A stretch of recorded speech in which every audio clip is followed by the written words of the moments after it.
Howdy, folks. Think the Wild West was all shootouts at high noon, saloons overflowing with whiskey, and cowboys with perfect aim? Well, hold your horses. Today we're diving headfirst into the muck and mire of history to bust some of the biggest myths about the Old West. And trust me, the truth is a whole lot grittier and more interesting than the movies let on. Hang on and watch the vintage photos all the way to the end. We're talking about the real stories of the men and women who lived, worked, and sometimes died on the frontier. We'll separate fact from fiction and maybe even learn a thing or two about hard work, resilience, and the real meaning of the Wild West. So saddle up, partners, and get ready for a wild ride. Now, I've worked my fair share of dirty jobs, but being a gunslinger in the Wild West, that's one gig I'd steer clear of. See, Hollywood would have you believe everyone and their grandma was packing heat, ready to draw at the drop of a hat. Truth is, most towns back then had stricter gun control laws than some places do today. Yep, you heard that right. Many towns required folks to check their iron at the city limits. They didn't want any accidental discharges turning their saloons into shooting galleries, and those infamous shootouts, the gunfight at the OK Corral, the one everyone talks about, it lasted about 30 seconds and involved a grand total of 30 shots fired. Don't get me wrong, it was a tragedy, but it wasn't exactly a scene from the good, the bad, and the ugly. The truth is, most folks out west weren't looking for trouble. They were just trying to make a living. They were farmers, blacksmiths, shopkeepers, teachers, everyday people trying to build a life for themselves. They worked hard, they played hard, and they understood the value of a hard-earned dollar. They weren't gunslingers. They were builders, pioneers, and risk-takers, and they did it all without the luxury of air conditioning or smartphones. So next time you see a movie about the Wild West, remember it's probably got more to do with Hollywood magic than historical accuracy, because the real Wild West was built by hard-working folks, not quick-drawing gunslingers. Now let's talk about cowboys, those iconic figures of the American West. You picture a cowboy, you probably see a rugged white dude in a Stetson, right? Well, hold on to your hats, because the reality is a whole lot more diverse. That turns out the Wild West was more of a melting pot than a John Wayne movie. You had black cowboys, Hispanic cowboys, even Asian cowboys, all riding the range and contributing to the frontier spirit. In fact, nearly a quarter of all cowboys were black. These were former slaves and freemen who headed west after the Civil War, seeking opportunity and a fresh start. They were some of the most skilled horsemen and cattlemen around.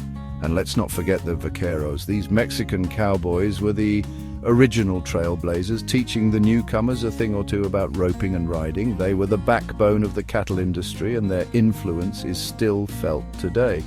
Even Native Americans played a vital role in the cowboy life. They were expert trackers, hunters, and knew the land better than anyone.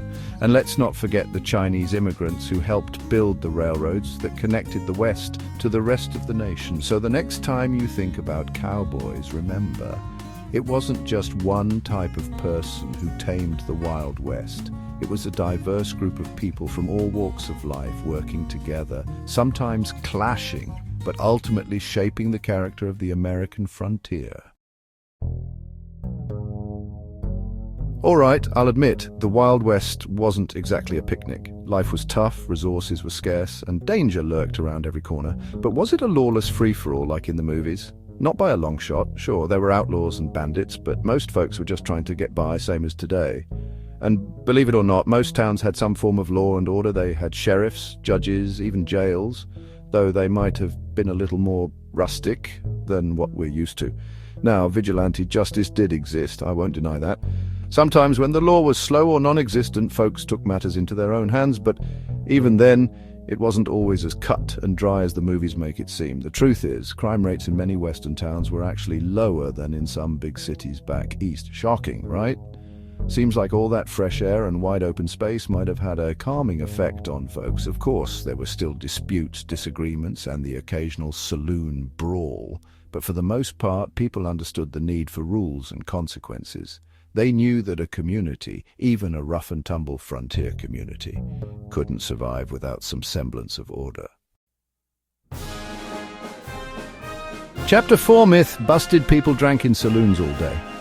Now let's talk about those infamous saloons. Hollywood loves to portray them as dens of iniquity. with whiskey flowing like water and card games going on 24/7. And while there's no denying that saloons were a big part of frontier life, the reality was a little less dramatic. First off, saloons weren't just for drinking. They were often the social hubs of their communities, serving as everything from post offices and hotels to, believe it or not, churches on Sundays. Talk about multi-purpose. And while folks did enjoy a drink or two, most people weren't stumbling around drunk all day. Remember, life on the frontier was hard work. You couldn't exactly wrangle cattle or build a homestead with a hangover. And let's talk about that whiskey for a second. It wasn't exactly top-shelf stuff. In fact, it was often homemade, poorly distilled, and probably tasted about as good as it sounds. Think burn and medicinal regret. The truth is, many settlers lived surprisingly sober lives. Women, especially, were often at the forefront of the temperance movement, advocating for moderation or even complete abstinence from alcohol. So while those saloon doors did swing open a lot, they weren't portals to non-stop debauchery. They were places to catch up on news, conduct business, and maybe enjoy a little entertainment after a long day's work. Just hold the rock gut whiskey. Chapter 5. Myth-busted gold was everywhere gold. The very word conjures up images of dusty prospectors striking it rich, rivers overflowing with nuggets, and everyone walking around with pockets full of riches. Well, I hate to break it to you, but the reality of the gold rush was a lot less glamorous. Those gold rushes, yeah, they were more like gold sprints, short, intense bursts of activity that often fizzled out as quickly as they began. And while some folks did strike it lucky, the vast majority barely made enough to scrape by. The real winners of the gold rush weren't the prospectors themselves, but the savvy business owners who sold them shovels, picks, and those iconic metal pans. They knew the real gold was in supplying the dream, not chasing it. The average prospector spent long, grueling hours bent over a creek bed, sifting through tons of dirt and gravel for a few flecks of gold. It was backbreaking, often thankless work, and the odds of striking it rich were about as good as finding a clean pair of socks in a prospector's tent. So while the lure of gold drew thousands west, it wasn't the guaranteed ticket to fortune that many had hoped for. It was a test of endurance, a gamble against long odds, and a stark reminder that even in the Wild West, there was no such thing as easy money. Chapter 6. Myth busted. Women were just saloon girls. Alright, last myth we're tackling today is a big one. See, Hollywood loves to portray women in the Old West as either delicate damsels in distress or, well, saloon girls. But let me tell you, the women of the Wild West were anything but helpless. These were tough, resourceful women who could handle a rifle, bake a pie in a Dutch oven, and stand toe-to-toe with any man. They were ranchers, business owners, doctors, teachers, you name it, a woman was doing it. In fact, some frontier towns had a higher percentage of independent women than cities back east. The Homestead Act allowed anyone, regardless of gender, to claim 160 acres of land, and many women, single and widowed, took advantage of this opportunity to build a life for themselves on their own terms. Take Annie Oakley, for example. She was a sharpshooter who could outshoot any man in the West, and her skills made her a legend. Or Stagecoach Mary, a fearless mail carrier who braved bandits, blizzards, and wild animals to deliver the post. These women weren't afraid of hard work, they weren't afraid to challenge conventions, and they certainly weren't afraid to get their hands dirty. They were pioneers in every sense of the word, and their contributions to the Wild West are too often overlooked. So, next time you see a movie set in the Old West, remember the women weren't just standing on the sidelines. They were out there shaping the frontier, one homestead, one business, one bullet at a time.